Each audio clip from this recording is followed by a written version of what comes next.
농업인 여러분 안녕하십니까? 황명선 시장입니다. 늦었는데요. 그래도 새해 복 많이 받으십시오. 지난해 코로나가 전 세계를 덮쳤습니다. 우리 지역도 참 많이 힘들었고 우리 농업인 여러분들도 힘들었습니다. 그러나 우리는 함께 더불어 살아가는 공동체가 되기 위해서 함께 극복하고 있습니다. 우리 농업인 여러분들께서 정말 함께 연대해주고 함께 마음을 모아주셔서 이 자리를 빌어 진심으로 감사를 드립니다. 자, 새 농업인 실용교육이 이제 시작이 됩니다. 우리 논산의 새로운 미래 비전을 만들어가기 위해서 우리 농업기술센터에서 우리 농업인 실용교육을 준비해 주셨는데요. 참여해 주신 여러분들께 진심으로 감사의 말씀을 드립니다. 지난해 한 해를 평가해 보면 지난해는 참 굉장히 우리 논산시에 좋은 일들이 참 많았습니다. 올해 신년 2021년도에는 더욱더 힘차게 그 여러 가지 사업들을 실천해 가야 되는데요. 무엇보다도 국방국가 산업단지가 되냐 마냐 뭐 이런 이야기가 있었죠. 보통 기획재정부에서 1.0이면 사업을 하게 되는데 예타가 우리는 1.4가 나왔습니다. 아주 압도적인 그런 예타 통과라고 볼 수 있는데요. 우리 직원 여러분들이 참 많이 애를 썼고 또 국방국가 산업단지가 논산에 만들어진다고 하니 또 스스로 이렇게 청하는 기업들도 있었습니다. 그래서 210개의 기업들이 지금 의향서를 보내주셨는데 그만큼 우리 논산의 국가국방산업단지는 아주 희망이 있다. 올해부터 새롭게 이제 출발을 본격적으로 하게 될 텐데요. 좀 더 이 사업이 국토부하고 그리고 우리 논산시와 충청남도가 함께 뜻을 모아서 우리 논산의 앞으로 미래 30년, 50년 100년의 일자리를 만들어내고 크게 발전할 수 있도록 그렇게 해내겠다 이런 말씀을 드립니다. 코로나가 안정이 되면 우리 지역에 이 전 세계에서 할 수 없는 병영 체험을 즐길 거리로 할 수 있는 우리 밀리터리 파크와 선샤인랜드 그리고 강경 근대 역사 문화 거리에 다양한 젊은 청년과 가족들이 함께 올 수 있는 먹거리 즐길 거리 체험거리를 준비하고 있고요. 그리고 여러분 TV에서 요즘에 봤습니다마는 올 3월 정도에는 이제 본격적으로 탑정호가 이제 개통이 되어서 동양 최대 출렁다리입니다. 그리고 여기에는 또 120m의 야간에 미디어 쇼가 펼쳐집니다. 세계 최고의 120m의 캠퍼스 두 개에서 밤에도 환상적인 미디어 쇼를 볼 수가 있으실 겁니다. 이제 대한민국 국민들은 그리고 코로나가 진정이 되면 세계 관광객들은 우리 논산으로 몰려들 것이다. 확신합니다. 여러분들도 그렇게 생각하시죠? 다 우리 여러분들께서 우리 격려와 응원을 해주신 덕분입니다. 올해 잘 사업이 마무리될 수 있도록 잘 하고요. 또한 무엇보다도 우리 농업인 여러분들을 위해서는 여러분들의 땀과 피와 땀을 모아서 정말 이렇게 어렵게 농사를 짓는데 그 대가가 헛되이 되지 않도록 저희 논산시에서 그리고 센터와 함께 좀 책임 있게 해내겠다 이런 말씀을 드립니다. 무엇보다도 고품질 농산물 할 수 있도록 우리 교육과 학습을 중심으로 해서 더욱더 촘촘하게 하겠고요. 무엇보다도 여러분들께서 생산된 이러한 농산물이 제값을 받을 수 있도록 우리 농약 안정성 분석실을 통해서 우리 소비자들한테 안전한 우리 먹거리라는 우리 논산시의 브랜드를 철저히 잘 만들고 또 더 중요한 것은 우리 유통구조 개선을 통해서 농가의 안정적인 소득 기여를 할 수 있도록 그런 구조를 만들겠습니다. 우리 논산시가 중심이 되겠습니다. 아무튼 우리 농업인 여러분 새해가 밝았는데 힘내시고 새 농업인 실용교육을 통해서 여러분들한테 아주 더욱더 안정적인 고품질의 농산물을 만들어낼 수 있는 좋은 기회의 장이 되기를 바랍니다. 늘 논산시에서 응원하겠습니다. 농업인 여러분 새해 복 많이 받으십시오. 화이팅! 예, 안녕하세요. 농업기술센터 기술보호과에 근무하는 신재복입니다. 오늘은 고품질 딸기 재배 기술에 대해서 설명드리겠습니다. 토경 재배와 고솔 재배 순서로 말씀드리겠습니다. 토경 재배 기술입니다. 2020년도 딸기 재배 면적을 보게 되면은 서량 딸기가 94%로 대부분 차지하고 킹스베리가 작년도 10헥타르에서 올해 3배 증가하여 35헥타르 증가되었습니다. 그 위에 그 비타베리 등 그 딸기 연구소 신품종 재배 품종으로 그 확대되었습니다. 딸기 재배 면적을 보면은 고설 재배 면적이 그 442헥타르로 그 수경 재배 면적이 478헥타르로서 그 수경 재배 면적이 굉장히 증가하였고 올해 그 9월달 장마로 인해서 일조 시간과 그 다음에 그 평균 기온 상승으로 화분화가 늦게 되다 보니까 전년도 그 5일에서 7일 정도 그 정식 시기가 늦다 보니까 올해 수확이 한 10일 정도 그 늦어지는 경우였습니다. 그 토경 재배 정식 전에 준비 사항으로서 그 토경 재배 작기가 끝나면 5월 말에 한 동당 그 가축 TV를 한 20포대를 넣는데 보통 6, 7월 달에 넣게 되면 가스 장애를 발생하기 때문에 그 5월 달에 넣는 것이 좋고, 그 다음에 서량 딸기 같은 경우는 그 티번이 약하기 때문에 고토석회 5포대를 뿌리는 것이 좋습니다. 6월 초에서 7월 말에 네마 장이라는가 수산그라스 등 녹지 작물을 그 재배하여 그 노타리 작업을 하고, 그 8월에 정식 포에 물을 대주고 그 2중이라는가 3중 비닐을 피복하게 되면은 그 시설 내부가 한 50도에서 그 60도까지 올라가는데 그 한 20일에서 30일 정도 하게 되면은 그 여러 가지 토양 미생물이라든가 시드름병, 토양 병해충 등을 방지할 수가 있습니다. 또한 농업기술센터에서 무상으로 나눠주는 그 유용 미생물을 지속적으로 살포하게 되면은 여러 가지 토양을 공급을 좋게 하고 물리성을 개선할 수가 있습니다. 이것은 개양열 소독 장면인데 보통 정식포에 물을 댄 다음 2중이라든가 3중 비닐을 피복하게 되면은 거의 토양 미생물이라든가 그 시드름병균을 거의 대부분 사멸하게 됩니다. 그 물 관리로는 점적기를 사용하고 딸기 정식 7주를 정식한 농가 기준 한 220평 기준으로 정식 후 10일까지는 1일 4번씩 5회 정도 한 3톤에서 3.5톤 정도를 물을 주면 되고, 정식 후 10일에서 10월 5일까지는 하루에 한 7일에서 8일 정도 2회 정도를 물을 주면 되겠습니다. 11월 5일 보통 10월 10일에서 20일 정도 꽃대가 나오기 시작하는데 10월 5일부터 이제 멀칭 하기 전 1일 1회 정도 한 14분 이내로 그 2톤 정도를 그 물을 주면 되겠습니다. 그 멀칭은 보통 꽃대가 한 5% 정도 나왔을 때 멀칭을 하게 되는데 멀칭 후부터 10월 말까지 2일에 한 번씩 14분씩 물을 주고 그 11월부터는 3일에 한 번씩, 그 다음에 12월에서 2월까지는 5일에 한 번씩, 그 다음에 3월에서 작기 종료 시까지는 그 2일에서 3일에 한 번씩 물을 주면 되겠습니다. 현재 동절기 12월에서 2월까지 그 물 관리는 5일에 한 번씩 관수하는 것을 기본으로 하고, 물주는 실수가 많으면 과습으로 인해서 제피꽃방이병 발생이 높고 그 당도가 떨어지게 됩니다. 물주는 실수를 줄이게 되면은 당도는 높아지나 그 티번 발생률, 칼슘 결핍 증상이 이제 증가하게 되고 3월부터 작기 종료 시까지는 고온이 되기 때문에 과 크기가 작아지게 되고, 이때 이제 빨리 익다 보게 되면은 그 산도가 증가하여 당도가 떨어지게 됩니다. 그래서 물량으로 이제 조절을 하게 되는데 과합성량과 증산량에 따라 그 수분이 마르지 않을 정도로 한 2일에서 3일 단위로 한 번씩 1에서 2톤 정도 관수량 물을 주면 되겠습니다.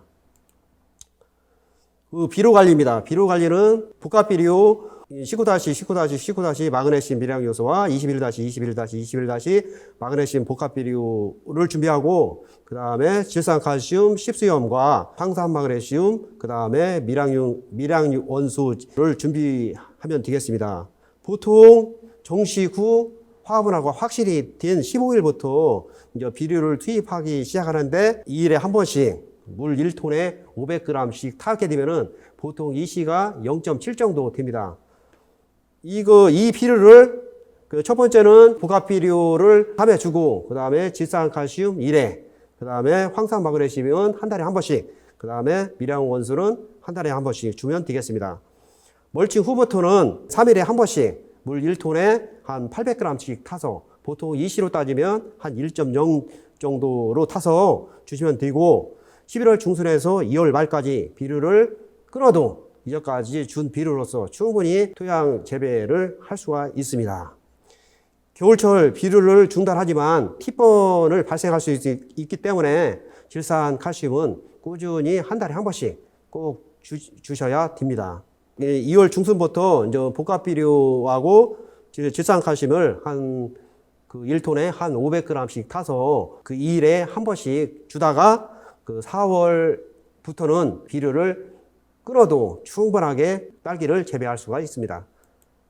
정식포 관리를 보면 보통 토경 재배를 하게 되면은 고를 탈 때 한 50에서 60cm 높게 타야 물 관리가 편하고 딸기 재배하는데 좋습니다.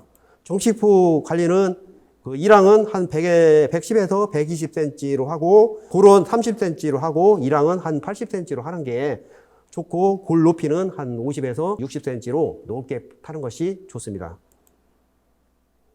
보통 본수 호수와 점적 호수를 일반 농가들이 많이 사용하는데, 분수 호수를 사용하게 되면은 많은 물량을 줄 수가 없기 때문에 주게 되면은 여기 그림과 같이 물이 고랑에 비칠 수가 있습니다. 따라서 점적 호수를 주는 게 분수 호수를 주는 물량보다도 2배 이상을 줄 수 있기 때문에 보통 농가들한테 점적 호수를 사용하는 것이 좋고, 그 다음에 상부의 이시를 합으로 내릴 수 있는 장점이 있는 게 분수 호수입니다. 따라서 이런 점적 호수를 사용하는 것이 농가한테 권해주고 싶습니다. 멀칭 전 이와 같이 노동력 절감을 위해서 멀칭을 하는 농가가 증가하고 있는데, 이렇게 멀칭하고 정식을 하게 되면 노동력을 절감할 수가 있고 할 수가 있습니다. 한 10월 15일에서 20일 정도 밑이 어깨에 멀칭을 내려주면 되고, 보통 외부 날씨가 한 12도 이하로 떨어졌을 때 그때부터 보온을 하기 시작하면 되겠습니다. 보통 겨울철 난방에 알코올을 사용하는데 기름값보다 알코올이 가격이 저렴하기 때문에 일부 농가들이 알코올을 사용하게 되는데, 너무 보통 한 동당 한 6개 이하로 사용하는 것이 좋고, 많이 사용할 때는 가스 장애를 받을 수 있기 때문에 한 6개 이하로 사용하는 것이 좋습니다. 동절기의 관리로서 동절기 12월에서 2월 때까지 지온을 14도 이상으로 상승하기가 대부분 불가능하게 됩니다. 동절기에 비료를 투입하여도 흡수력이 떨어지기 때문에 근권보 비료염을 낮추고 물 관리를 해서 관리를 하는데, 동절기에 비료를 줘도 흡수가 매우 불량하기 때문에 물 관리 중심으로 생리적 장애를 예방해야 합니다. 동지로부터 한 60일이 지난 2월 하순부터 이제 비료를 투입하게 되는데, 보통 전에도 말씀드렸듯이 한 500g씩, 1톤에 한 500g씩 타서 한 2, 3일에 한 번씩 복합 비료하고 질산칼슘을 주면 되겠습니다. 고설 재배 관리입니다. 보통 기술센터에서 이런 상토 녹타리를 10대 정도를 구입해서 농가들한테 임대를 하고 있는데, 이 상토 노타리 작업을 하게 되면은 여러 가지 뿌리에 대한 잔재물을 제거하고 정지 작업을 할 수 있는 좋습니다. 고설 재배를 하기 전에 이제 상토 소독을 해야 하는데, 보통 태양열 소독을 많이 하고 화학적 약재로서 쇼리킹이라든가 NADCC, 그 다음에 페로산 같은 약재를 사용하여 방제를 하는데, 보통 똑같이 이것처럼 2, 3중 비닐을 배들을 물을 갖다가 채운 다음 2, 3중 비닐을 감싸서 보통 그 여름철 하우스 온도는 한 70에서 80도 되는데 배도 온도는 한 50도에서 60도가 됩니다. 그러면은 대부분 시드름병이라든가 탄저병, 웬만한 균들은 다 사멸할 수가 있습니다. 그래서 이렇게 태양열 소독만 해도 99% 정도 방제 효과가 있어서 꼭 필요합니다.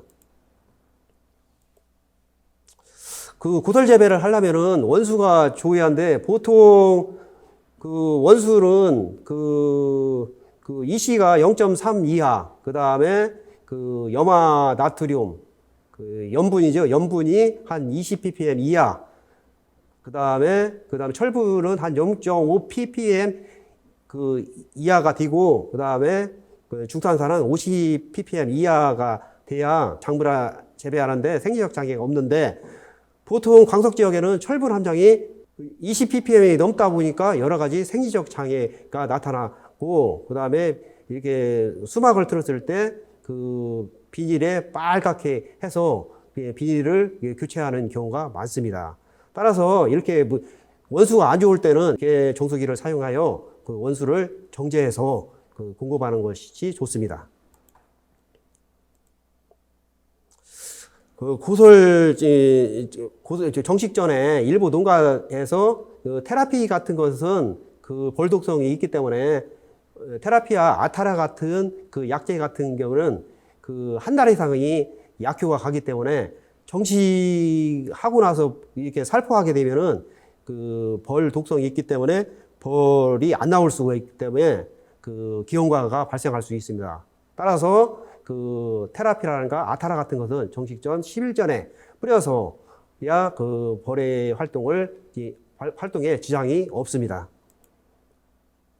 정식 방법에는 이렇게 그 자축처럼 그 뿌리를 털고 심는 경우가 있고, 우축처럼 그냥 뿌리를 털지 않고 심는 경우가 있는데, 그 자축에 있는 이 농가는 그 정식을 하고 나서 A통은 그 잠그고 B통의 양액을 계속 주면서 화합을화가 안 돼서 화합을화를 위해서 뿌리를 털어서 이제 심게 됐는데, 이렇게 뿌리를 털게 되면은 여러 가지 상토소득이 미흡할 경우에는 그 시드름병이라든가 탄저병이 그 뿌리로 침투되어 여러 가지 그 시드름병이 발생할 수 있기 때문에 일반 초보자들은 그 우측까지 이렇게 뿌리를 털지 않고 재배하는 것이 안전합니다.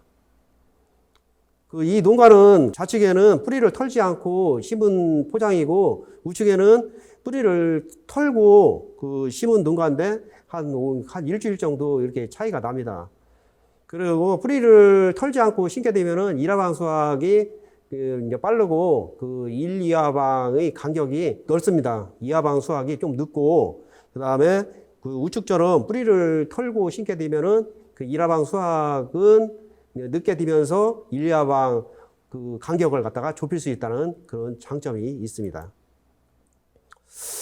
고설 재배 정식 방법에는 이것처럼 45도로 일반 농가들이 직근이 나오고 수확태가 좋다고 해서 45도로 눕혀서 심는 농가가 많은데, 이렇게 45도로 눕혀서 정식하게 되면은 그 반대쪽에 뿌리가 한 박자, 두 박자 계속 쉬다 보면은 더 눕게 됩니다.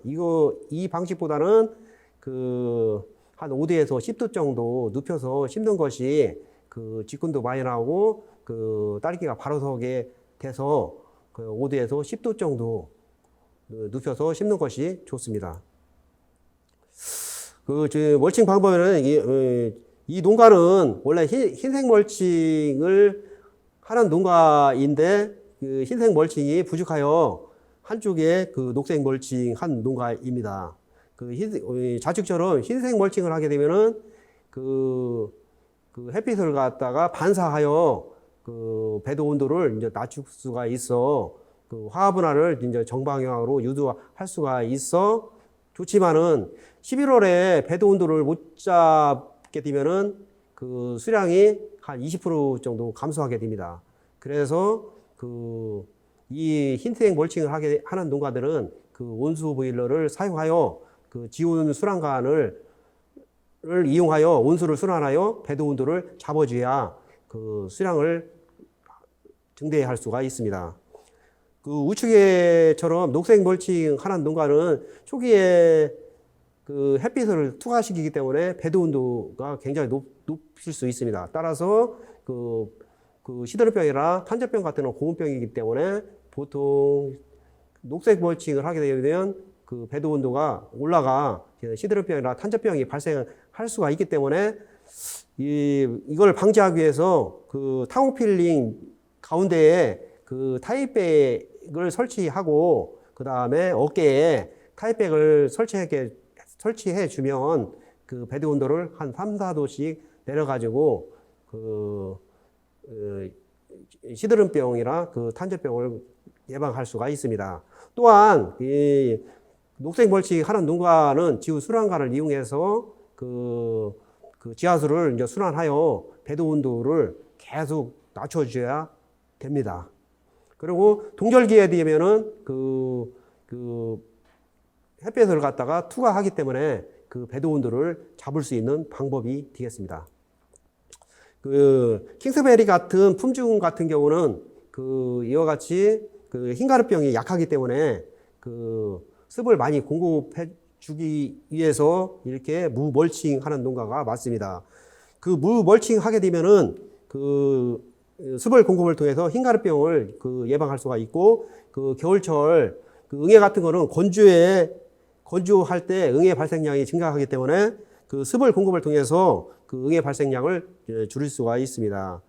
또한 단점으로는 대기 중 습도가 높아지게 되면은 제피곰팡이병 발생률이 높아지고 배드에 멀칭을 안 하다 보니까 그 다음에 배드에 이끼나 잡초 발생량이 많이 발생하게 됩니다.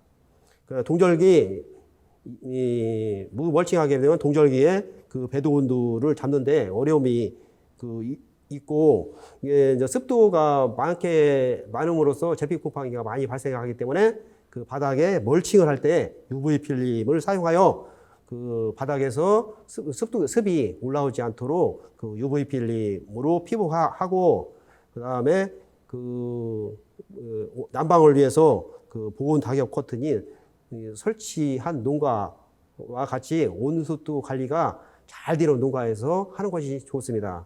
또한 각골에 있는 줄에는 그 측창에서 그 찬바람이 들어오기 때문에 각골에는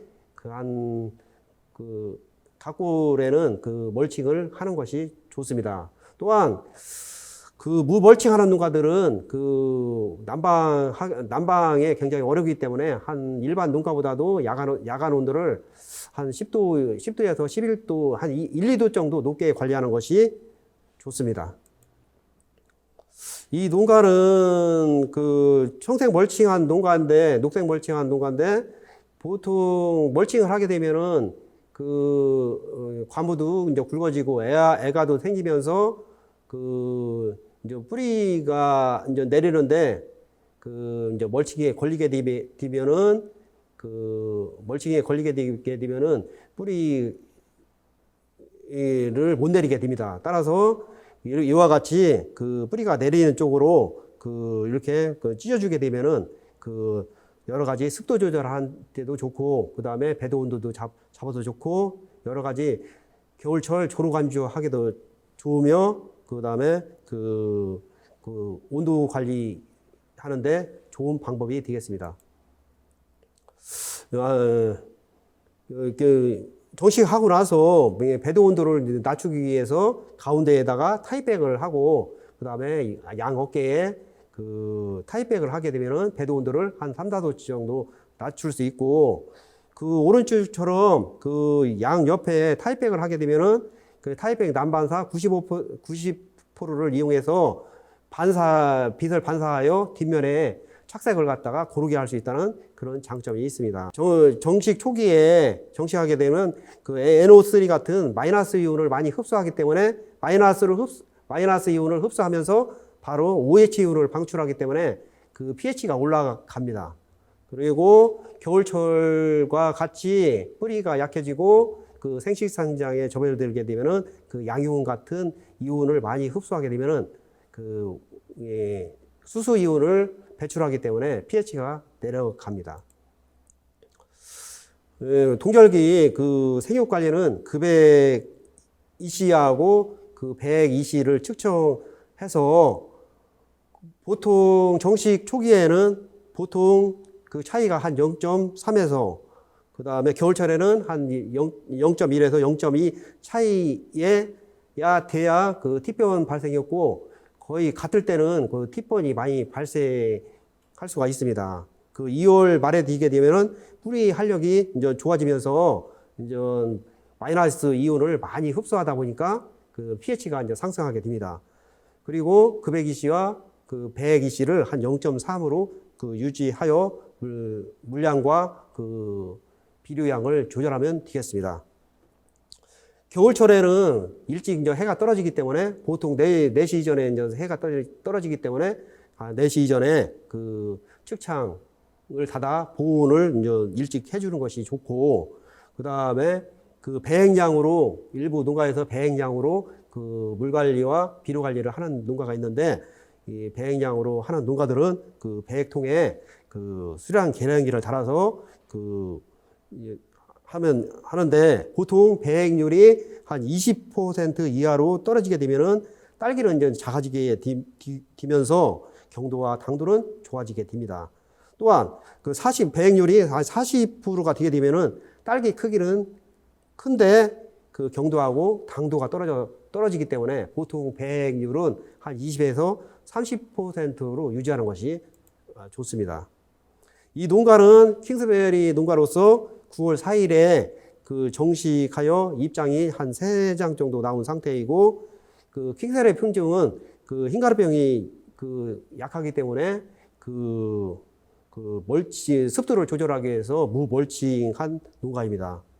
이 농가는 그 지하수가 좋기 때문에 그 염분 함량도 적고, 그 다음에 여러 가지 EC도 한 0.2 이하인 농가로서 그 11일 이상 그 맹물 관수가 가능한 농가입니다. 그래서 그 조기 정식한 농가이고, 킹스베리 품종은 서량보다도 2, 3일 화분화가 늦고 그 수확이 한 10일 정도 늦습니다.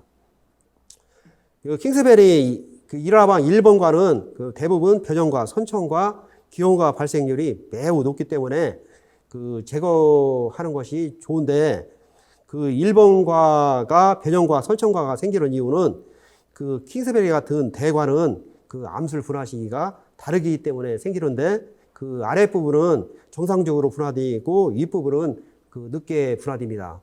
따라서 수정이 되면 옥신이 분비되어 거기 이제 비대해서 과일이 생산되지만, 그 아랫부분은 분화가 늦기 때문에 수정이 돼도 비대가 되지 않기 때문에 이렇게 그 선청과가 생기게 됩니다. 그 킹스베리 품종은 흰가루병이 약한 품종이기 때문에 그 육묘기에 완전히 방제를 해서 그 정식을 해야 되는데, 그 흰가루병이 정식하고 나서 그 밤낮의 온도 차이가 심하게 되면은 흰가루병 발생할 수가 있기 때문에 그 크로레라 같은 그 크로레라를 살포하는데 보통 그 한 말에 그 80ml 한 250배로 타서 그 일주일 간격으로 경업 처리하면 그 예방할 수가 있습니다.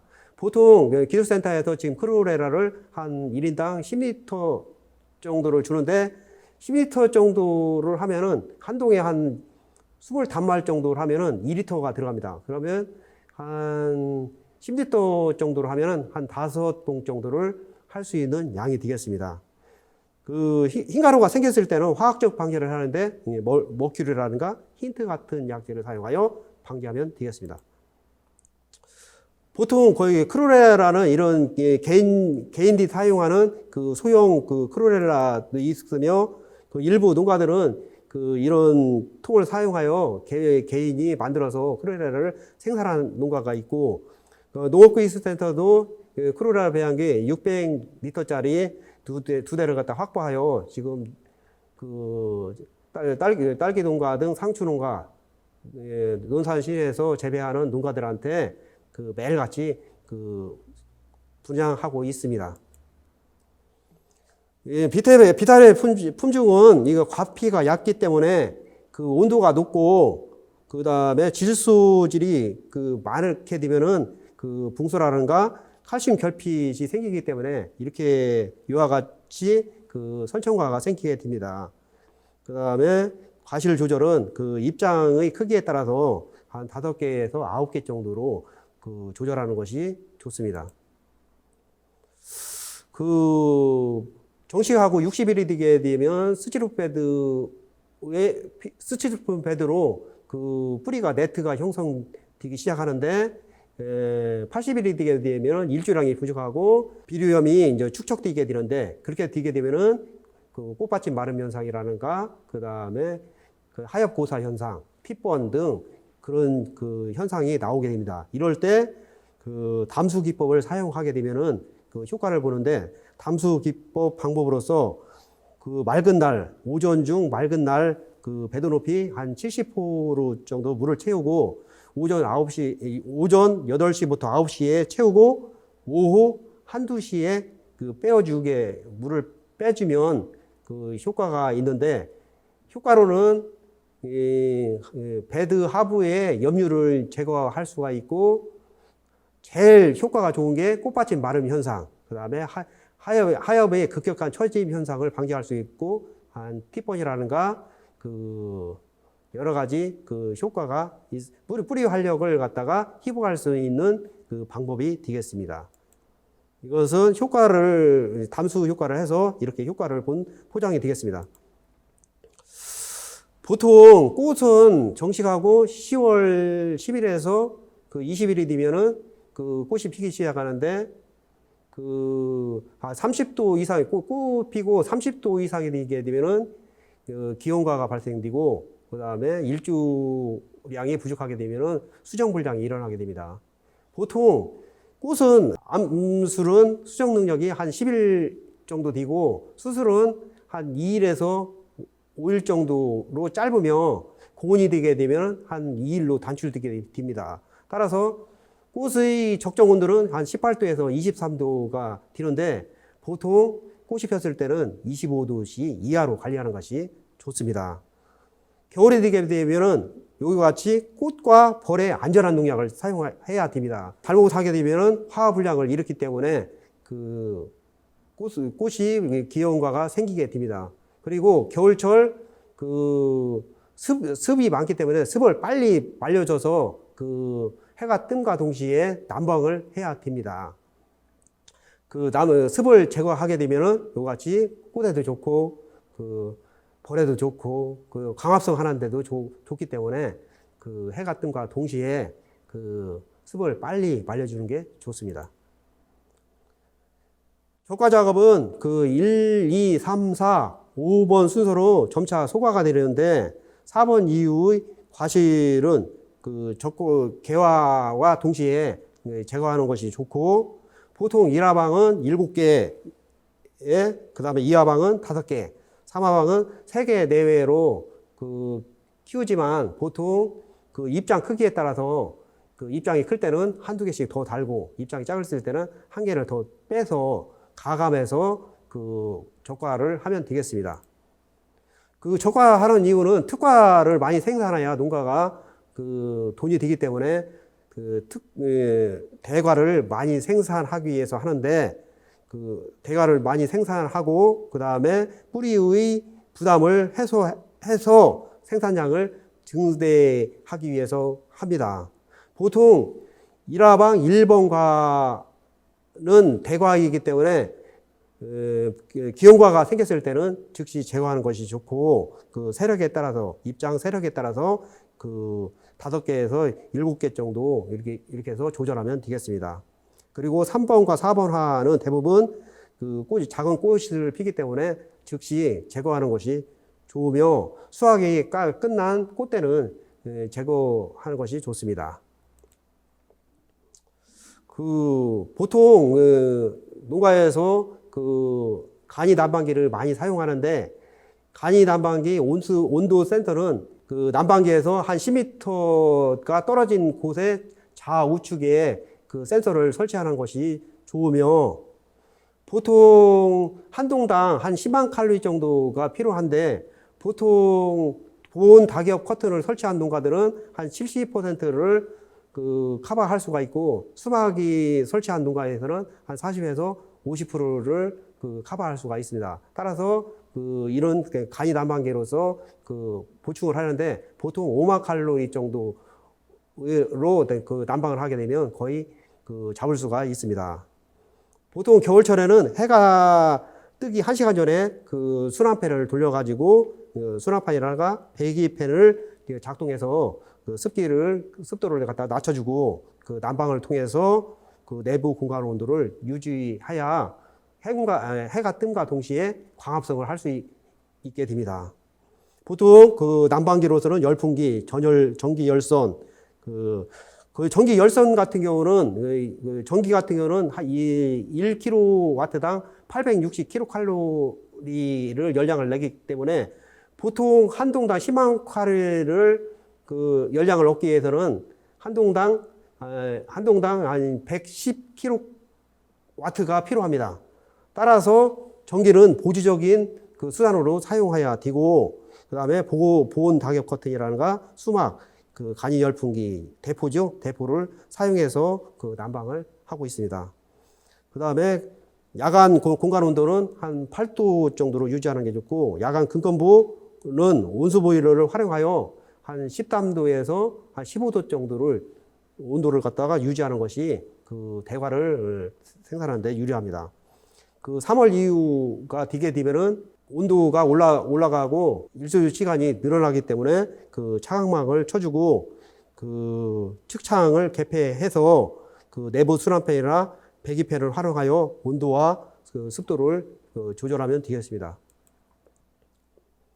마지막으로 이제 온도 관리입니다. 온도는 꽃이 피는 개화기에는 수정이라는가 보리 활동을 고려해서 보통 딸기의 저고는 한 25도 정도 되는데 25도가 넘게 되면 벌이 공중으로 날리게 됩니다. 그래서 한 23도 이하로 이제 관리하는 것이 좋으며 과실 비대기에는 온도 관리가 당도에 매우 깊게 관여하기 때문에 가급적 주간 온도는 한 25도 이하로 관리하는 것이 좋습니다.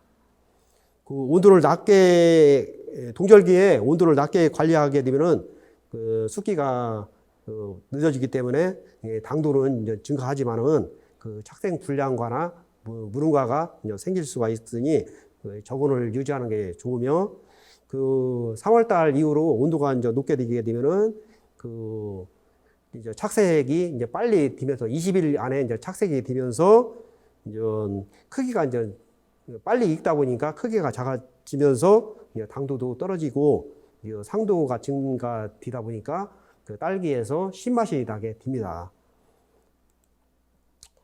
지금까지 고품질 딸기 재배 기술을 강의했습니다. 궁금한 사항이 있으면 딸기팀 7416-8381부터 84로 전화 주시면은 성심성의껏 답변해 드리겠습니다. 감사합니다.